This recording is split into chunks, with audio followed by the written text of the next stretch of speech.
দেখুন, এরা নষ্টামোর চেষ্টা করছে, কিন্তু কোনোভাবেই বাংলা সংস্কৃতিকে আমরা কালিমালিপ্ত হতে দেব না।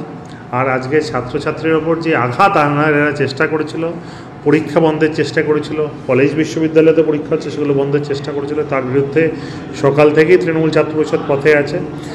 তারা ছাত্রছাত্রীদের যথাযথভাবে স্কুলে পৌঁছে দেওয়া, কলেজের নিরাপত্তা সুনিশ্চিত করার ব্যবস্থা তো করেইছে। গার্জেনদেরও, যেহেতু উচ্চ মাধ্যমিক পরীক্ষায় প্রচুর গার্জেন আছেন, সেই গার্জেনদেরও ব্যবস্থা করা হয়েছে। তারা তাদের মিনিমাম বসার জায়গা, জলের জায়গা, অনেক জায়গায় ফ্রি টোটো সার্ভিস, বিভিন্ন ব্যবস্থা করা হয়েছে।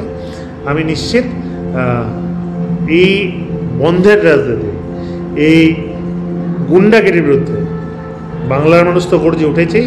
তৃণমূল ছাত্র পরিষদ প্রত্যেকের সঙ্গে থাকবে এবং একটা ছাত্রছাত্রী যাতে কোনো সমস্যা না হয় সে বিষয়টা সুনিশ্চিত করবে তৃণমূল ছাত্র পরিষদ।